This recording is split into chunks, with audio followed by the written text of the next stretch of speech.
You have to help yourself first. No one is going to do it for you. And sometimes it requires going out of your way to figure it out, find the answers, ask for more, speak up, connect the dots, and no matter what, show up as the professional you want to be seen as. Welcome to the Damn Good Designer Podcast. Join hosts Cheryl and Liz, the visionary and integrator balancing all the moving parts of a full-service interior design firm. Get ready for a wild ride as they challenge the norms, challenge the industry, and challenge you with damn good truths about what success looks like today. Now your hosts. Hey everyone, we are so happy you are here today with our Damn Good Designer podcast. This topic today is going to be a little bit one of those things where sometimes I ruffle a feather or two, so you got to stick with me here, all right? Today might not be any different than normal, where I kind of maybe make you think about something a little bit, where sometimes you might go, I'm never listening to that again, she's crazy or whatever, something like that. I just want to make sure that you stick with me till the end and give it a chance to really let us talk about this subject. And what I want to dive into talking about today is leveling up our professionalism as an industry. Y'all, we really need to. There are just some out there who do not know any different, and that's okay, and learning and all of that. But there are some, well, it's hurting all of us. It really is. And I would say that I think most of us love the industry. Maybe after a few years, you decide that it's not for you and you want to do something else. But I think that it's not a field where you're going to be making like a bazillion dollars a year right off the bat or something like that. So I think that people have to love the industry to a certain degree. And I know I do. But I'm baffled sometimes by the level of professionalism exhibited by some designers and design firms. I really am. And this is a hot topic with me. And so I really want to share it with you guys. And I hope that some of this can resonate with you. And really, I don't care if you're small, new, old, changing careers, or been doing it 40 million years. It really doesn't matter because you choose to be a professional. You choose how you show up. You choose how you run a business with integrity, no matter what. No matter if you're a part-timer, no matter if you are a mom at home with kids running around your feet or whatever, you can still be a professional. Okay, you don't have to be a full-time person to be professional. You do not have to have a firm and employees and all that to be professional. Being professional is a choice. And now it's part of my job to be aware of what's happening, in the industry in general by watching, groups and, suffering through some of the stuff that I have to read and look at and all of that in order to really understand what is going on in the market, in our industry. I participate a lot in my own group. I'm one of the few coaches that actually, are very involved in my group. And I just see people not being able to get out of their own way. And Liz, you probably see this a little bit here and there, but because you're insulated a little bit and because you are not on Facebook and listening to all this stuff or going through this, and, I'm taking one for the team here sometime, diving into this, but I know that just last night, well, maybe it was not last night. Maybe it was this one. I don't remember when it was, but I sent a couple. Did I send it? Oh, okay. Yeah. I did? Okay. Good. Yeah. Okay. Well, all right. See there, y'all. See, that's what happens. If it's after 9 o'clock, I don't remember anything I do. I think what the bummer part about it really is too how when people have an experience with someone who operates that way, it sets a precedent for what they think this industry is about. And just like you said, it's not just about sort of taking pride in what you do and acknowledging that you're growing if you're young to it and all that type of thing, but it's really considering, how you're impacting the industry and the perception of what it is that we all do and respecting that to some degree. Right. I agree with that. And I think when the economy is strong, some of the best practices and professionalism get tossed out the window. It's sort of a smug attitude of, business is booming and that sort of thing. And it's a little bit of arrogance, I think, sneaks out even in the best of us. It's just a little bit of arrogance, a little bit of non-client centric sort of behavior and that sort of thing. But then when you get through a downturn or you're going into a downturn, then it's near impossible to correct this misperception and how you're being seen in the minds of others and your clientele and your customers and whatever, the audience that you have, whether they are referring you or they're visiting your website or walking into your shop or studio or whatever. It's difficult to recover when someone has that perception. The analogy or not the analogy, but the saying that is, you only get one chance to make a first impression or whatever that is. Absolutely. I don't know. I can't remember it. something like that. So, that's the same sort of idea. So I want you to think carefully about what I'm saying here, because it is the truth. It really is the truth. And I saw this with contractors. Liz, I think I've talked to you about this before during the recession in 2009-ish, whenever that was. Absolutely. Being courted by a few contractors who needed work, right? So before that, they couldn't give me the time of day, and you don't need a designer, and whatever, to their clients or what have you. But then come a downturn, then those subs, even our beloved plumber, who I've been working with for 20 years, was like, "Hey, Cheryl, you got any work for us? What's up? With what's happening? That kind of thing." And so I think that it's kind of natural to do that. And then in the last few years, we've had all this craziness, and those same guys, those same contractors, and they did happen to all be men, so I'm not being sexist there. They're like, giving you they're ghosting you. Then it's I don't need you anymore. I mean, it's just such a typical thing, It's short-sighted, it's foolish on their part. And I've been standing for 2 decades, okay? 2 decades. And I don't forget those who do not have the time to return a call. I really don't. I do not forget that. I have a very short memory when it comes to holding a grudge and that sort of thing, but a long memory when it comes to people that behave in that manner and don't give us a call back. And I think you know who I'm talking about, Liz. You know what I mean? Yeah. Even when they're really well-known, well-established, people in the industry, you would think that at some point they would either hire some admin to help them out, or realize that the sort of bedside manner and customer service end of things has to go both ways. You have to consider when people are dropping work right in your lap, that maybe you should be willing to take care of them on the other end.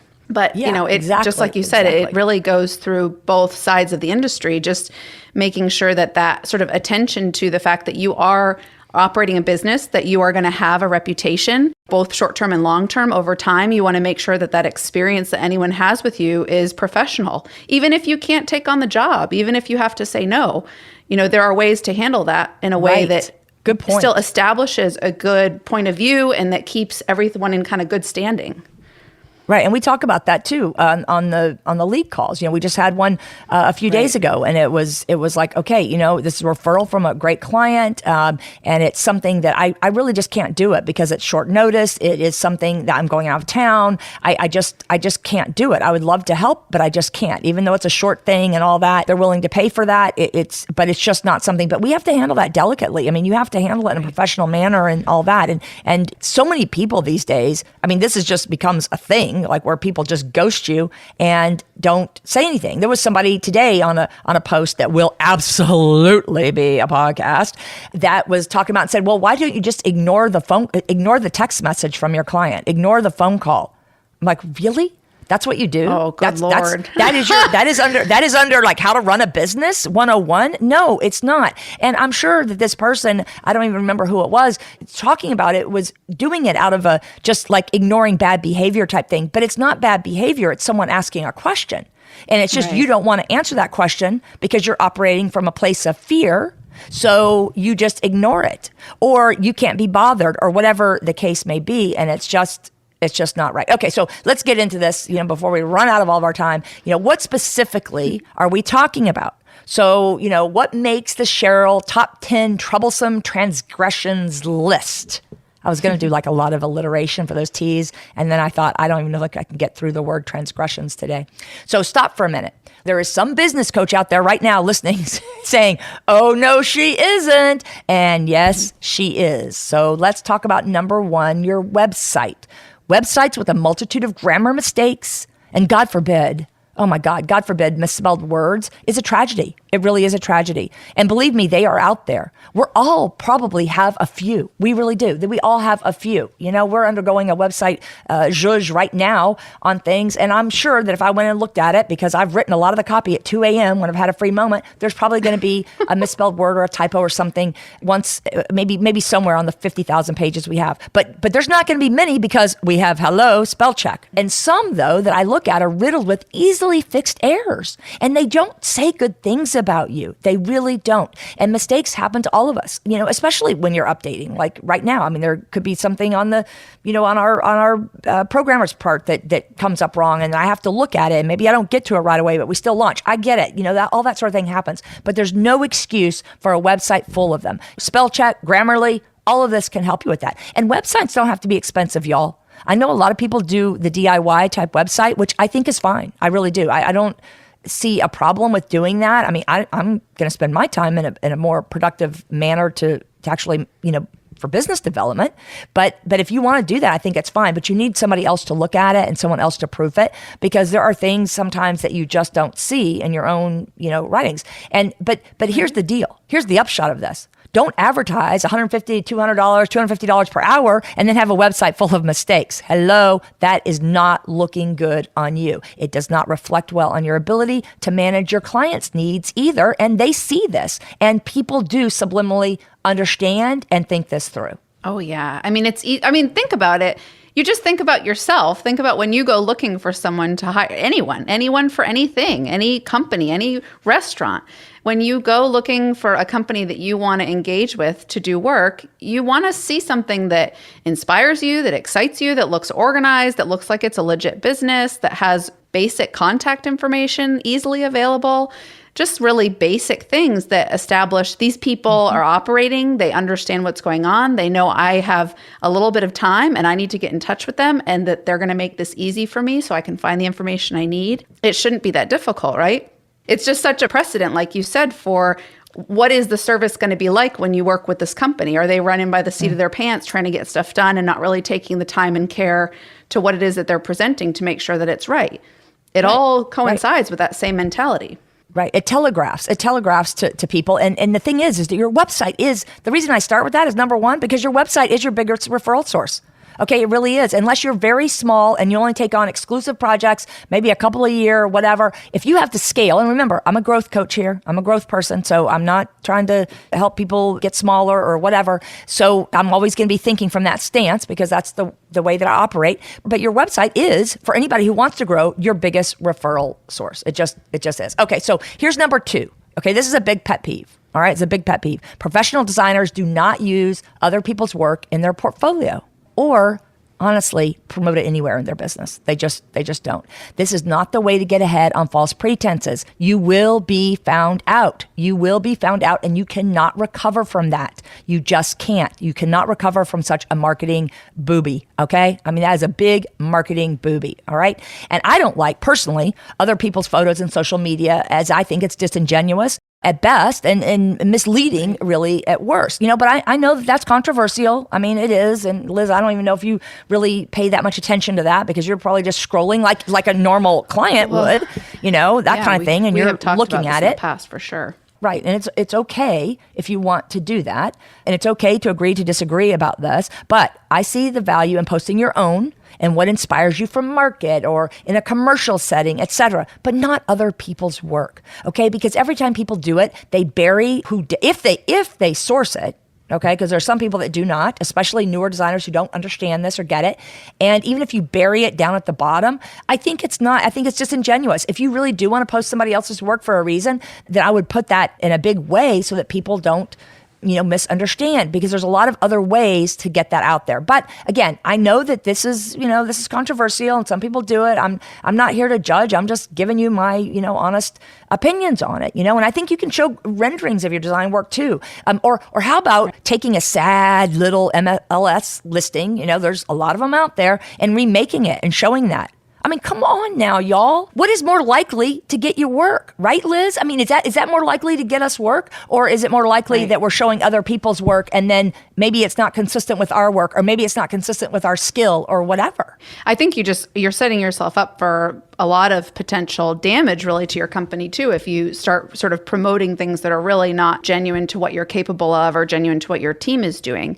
I think it's one thing, like you said, to maybe share something inspiring from maybe a designer friend of yours who did something beautiful and you promote it properly on social media or something. But that's a very different situation than, essentially using your website, which, just as you said, is this resource that people are going to be using to vet you, to start this vetting process to determine if they want to hire you, and not making it totally clear what is and is not what you're doing. Well, wait a minute. Okay, so on a website, that's just absolutely plagiarism. But I'm really talking also, and that for sure is what I was talking about at the beginning, but I'm also talking about Instagram, Liz. And that's the thing, is that I think, because I know you're moving and grooving and all that, you probably wouldn't even notice necessarily, like a client might not, if it was not somebody's work. You might be scrolling through something and going, oh, wow, this is really great. This person really knows what they're doing. And then buried down there is something that disclaims that it's not their actual work. I just don't like it. I mean, on your website, it's just like, I mean, seriously. I mean, I can't even go there. That is a non-starter for me. There's so many creative ways to work around that. Again, if you really are interested in doing this and being serious about it, just like you said, find a listing and do something really beautiful in a 3D render, or, work up some beautiful, I don't know, storyboards or something like that, or pictures of your own home. Work through some spaces or do some of those one-room challenges. There's all sorts of opportunities to be able to do that sort of thing. I mean, and get good content for, that too, obviously. Yeah, people are just lazy. Okay, so, and while we're on that subject, I would say number 3 is pros also don't use AI without disclaiming that's what it is. Just don't, okay? And yes, you may not realize it, but there are those right now who are doing this very second. I sent you some of this like 6 months ago, Liz, where I'm like, oh my God, can you tell? And it wasn't even very good AI either, y'all. That's the thing. No. I'm like, seriously, if you're going to do it, then learn what you're doing and try to, make it look good. But I think, and this is sort of the theme that was in this thread today too, like operating from a place of fear, operating from a place of having to lie to people. Okay, I'm not going to lie to people. There may be times where we're not going to talk about this. We're not going to spill our guts or verbally vomit on a client about every single thing. I got this on sale for at the such and such for the such and such. I'm not going to get into all that. But if you have to resort to prevarication, what does that say about you and your integrity of your business? So that is just, I cannot deal with the AI thing being in your portfolio. I really can't. I don't even really like it on Instagram feeds either. And the same thing comes up all the time in like vendor feeds and things like that, or people that are trying to be influencers where it's this AI driven stuff. Okay, we're gonna move on here. Number four. Here's one that might get y'all going a little bit. Okay, this might get you going. Liz, I know you're gonna have a lot to say to this, and I don't know if you looked at my notes or anything beforehand, but Liz is gonna have something to say about this one. And I don't mean this is an absolute never. Okay, but only in those rare situations when you must. Professional designers do not ship to their clients' homes. It makes me want to cry, y'all. It really does. Of course, there's going to be exceptions. I mean, there really isn't. I mean, we do jobs out of town and we don't do this, all right? But pros do not want the client seeing issues before they do. Okay, this is a luxury service. Designers who do full service, this is part of your job. Hello, use a receiver. Okay, use a receiver. Or you can do like we did in New Jersey, our New Jersey client, and we had it all shipped here, and then we put it on a truck, and we sent it to the client's house. And it was still, because it was New Jersey, less expensive doing that here and receiving it here and paying for someone to drive it there, who turned out to be our window treatment installer. So that really was like a 2-for-1. But it was less expensive for her to do it that way because New Jersey was expensive. So to me, piecemeal delivery is also a marketing fail if you can avoid it. There's like an extra part or piece or a small thing or an accessory or something you're getting after the fact or whatever, that's fine to do that. But to deliver everything piecemeal is not delivering a creative vision. It's just not. And if you deliver the vision, you won't be confused with the delivery driver. Okay? Come on now.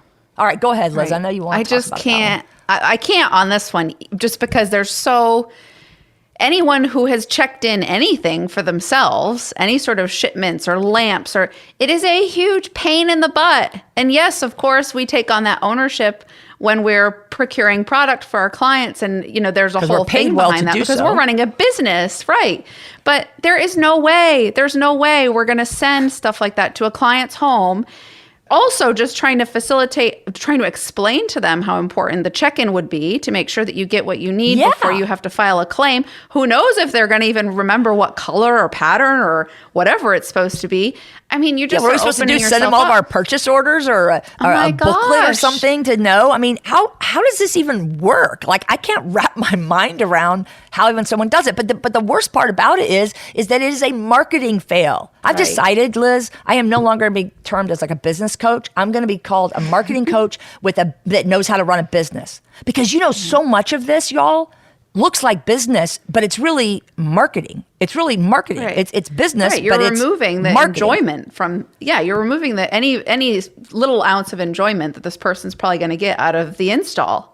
Seeing the whole space and you're asking for people to complain about it or to look at something. Oh, I've got the box now. I got the number, so let me go and shop you on that and whatever. I mean, it's just professional designers not do this. Period. That's just the way it is. Now, again, there may be a one-off here and there or whatever and things like that. I'm talking about people who ship the entire thing to their house. I mean, that may be a different kind of service. Maybe you call that something different, but I don't want that being confused with what I do and what most of the people that I know in the field do. So that's the way I feel about it. Okay, so what other transgressions are making my heart pound and my heart heavy? Because that one is really like the one that I think makes my Aura ring like go crazy with the stress level on that. I got this really cool Aura ring, and I'm telling you, it like gives me a stress report every day, and it's not always a good thing. But I recover well, it says. So anyway, back to what I'm talking about. Professional designers also collaborate when they need help. They don't fake it and make us all look bad as a result, because that's exactly what happens. And let me just tell you something. And Liz, I don't think I've talked to you about this, but I belong to a couple of cabinetry forums on Facebook. And the way that they talk about designers is scary. It's really scary. I mean, really, I had to tag my own cabinet maker in it just so that he'd come in and say, hey, there are designers that know what they're doing out there, but there are so many people that do give us a bad reputation. And of course, the cabinet makers may be wrong too. But some of the things that I've seen, like actual screenshots and drawings and things like that, like they expect me to build something off of this, like drawing on a napkin kind of thing. Like I've seen the actual results, and it's kind of scary. It's kind of scary because it makes us all look bad. And I'm tired of trying to explain why my firm is not like yours. Okay, my firm is not like yours when you do things like that, and that is how it makes us look bad.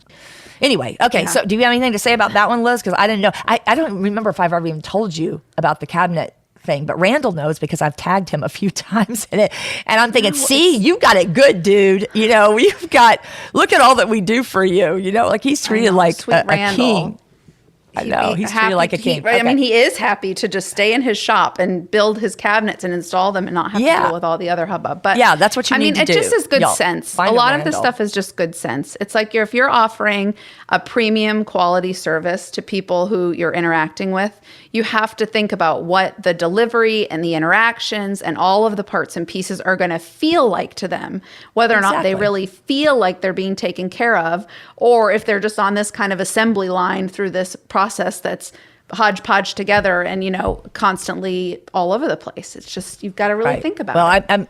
It's very humbling to get into those groups, because I can tell you, you're gonna see red, because a lot of it's not fair. So anyway, okay, number six, professional designers do not listen to the coach du jour and raise rates when you don't have the body of work or the skill set to do so. Raising rates is great when you can justify it. When you can say, okay, my product is that much better, I'm going to put more money into it, or my costs are that much more, I'm going to put more money onto it. If you're just beginning, then be humble enough to admit and charge fairly, with an eye to getting the work. Okay, you want to get the work because you can't get the experience if you don't get the work, and then that will advance your skills and your portfolio. There's no shame in this, y'all. There is no shame in this. And sometimes in these Facebook groups, people will shame someone who's charging $80 an hour. They don't know where she is. They don't know where she is on the continuum of her journey. They don't know anything, okay? They don't know anything. And you know what? If that's where you need to start to get it, then the very next job, you can raise the rate. The very next job you can do with that. And I'm just sick and tired of all the non-designers in other fields counseling people to do this without knowing their situation, because that happens a lot. As far as I'm concerned, is get the work unless your pipeline is full. It's as simple as that. Mm-hmm. We were just saying that yesterday. And I think too that there's like a certain, I don't know, like feeling of contentment and fulfillment, knowing that you're charging a fair rate for what it is that you're doing and that you're working hard for, every single penny of that money. I think that when you start to sort of convolute the whole conversation with, I know we've talked about this before about like charging what you're worth and, making sure that you're charging no matter what or whatever that thing was you sent about. Charge your value. No, charge who your cares value. about deliverables? It's like, you cannot wait. Wait, you just said something. Okay, wait. Okay. You don't care about that people don't care. Well, just the other day I was talking to somebody, a designer, who said that her friend down the road or whatever had hired a coach that says, don't worry about deliverables. Don't worry about that. You just go right in and you just go right in there and you just charge all that money that you want. And you just do this because, fake it till you make it, whatever. Well, okay. I'm sorry, but that's just wrong and bad advice. That is just wrong and bad advice. And that's exactly what you were just going to say, Liz. And I just don't know how people could operate that way. I can't. In good conscience. And again, I guess it is because we get very close with our clients. Residential design is a very intimate experience. You're spending a lot of time with them. You're in their home. They trust you to be in there without their supervision and all that type of thing. And it's just like, that feeling of like not being really genuine about how you're operating your business and how you're charging for what it is that you really are offering is beyond me, because I don't think I could do it. I don't think I could, send the invoices out and feel good about it. It's not about not charging your value or any of that. I don't want new designers to get the wrong idea here. I want us all to rise up. I am not interested in a one size fits all, but I do want the industry I belong to be viewed as better than it is now. I really do. So let's get going with this again. Number 7, professional designers learn the interior design and K&B guidelines on placing lighting, furnishings, clearances, and all the stuff that you need to know. Okay, ask for help if you don't know, because this comes up a lot in K&B. As most of you know, I came up in the K&B world and, did that exclusively for many years before I started doing full service design. So I'm very close to that industry. And I think that it's just, there's a lot of people out there that say they do kitchen and bath design, but really have not a single clue. And you can tell the minute they open their mouth and they talk about something in a group or whatever. And just ask for help. There's no shame in that. Again, just ask for help. There are many who will help you with it.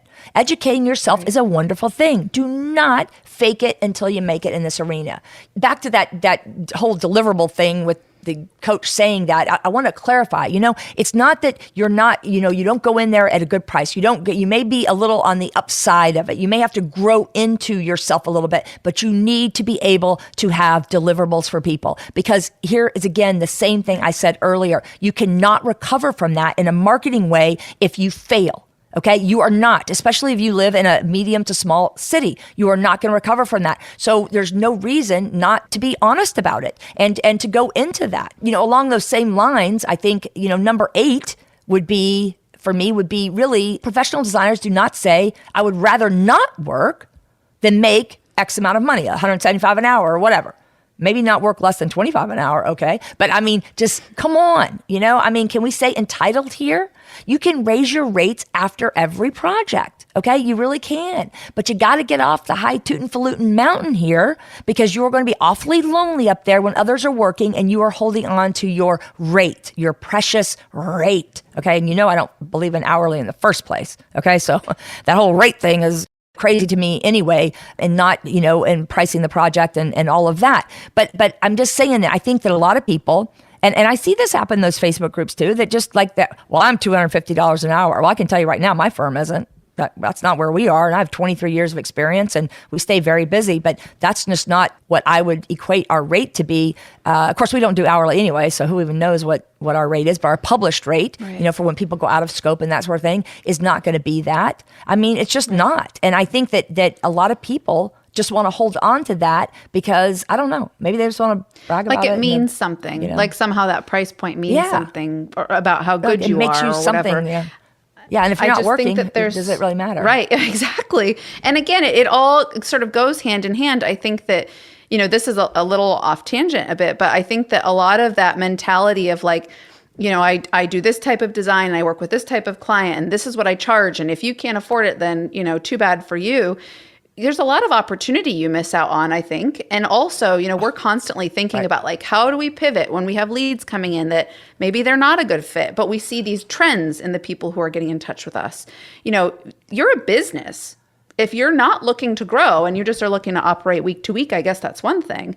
But if you need to be able to, have longevity in what you're doing, thinking about the logistics of everything beyond that are so, so important. So to be so held up on feeling like your value is somehow then associated with that price point that you've got posted on your website, it's not going to get you anywhere. It's not going to get you to the point where you can really grow your portfolio, where you can get the raise it every reviews time that you need. Yeah, you can raise the rate after every job if you want to, if you feel like that you're delivering that kind of value. But you do have to deliver value, okay? That's just the way the world works. You do have to deliver value in some way or another and have that justify what your price is. And what you have to figure out is where that level is for you. But you just don't hold on to this rate because a bunch of people on Facebook who probably are working like, an hour a week or something are telling you that's what you need to do. And what I hate about it, though, the worst is when there's like so much shaming going on. Oh, you're only charging that? Oh, well, you must not be very good at what you do or whatever. It's just, I feel like that a lot of newer designers are probably thinking, wow, I mean, I'm in over my head. And I think that I don't know. I just don't minimizes, like that attitude. Right. And I think very, very quickly, it minimizes the point that we're constantly trying to make, which is that you don't want people to associate what you do with something that you're billing per hour. That is not going to get you anywhere in this type of industry. So it's like to remove that from your mindset, I think is just such an important piece. It's one thing to think about it internally and to be sure that you're not, I don't know, spending too much time getting designs done. But from the perspective of a client, it's not a good way to approach things, period.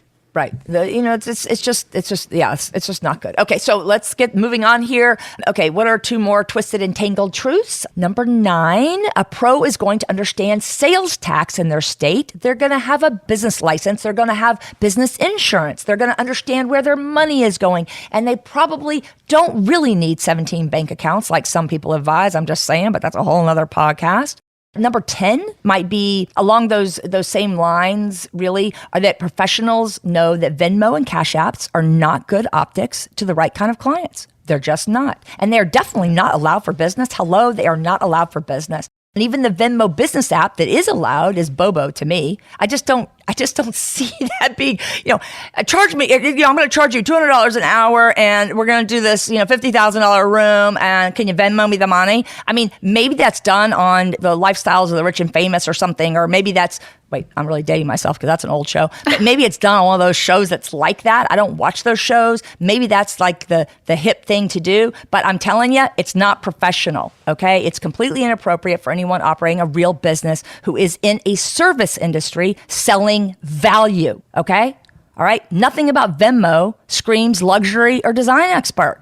Okay, that's just the way it is. All right, so you don't need to be doing that. Plus, it's a accounting nightmare. It makes, after all that accounting stuff we went through yesterday, Liz. We were in accounting hell yesterday, and so I'm just telling you that is just like a recipe for disaster. You can't run an effective business that way. You just can't, unless you're just like, working part-time or something like that. And let me say this too, again, I want to emphasize this. You can be a part-time designer and be a professional all day long. It's a choice. You can be a stay-at-home mom with kids under your feet and still be a professional. Okay, it's about the choices you make, not how your life is set up. I think the Venmo thing also, well, besides the fact that there's all sorts of other convoluted issues with it, but we have situations where some subs in the past have either not accepted check payment or not, they don't have a method for people to be able to pay them besides cash.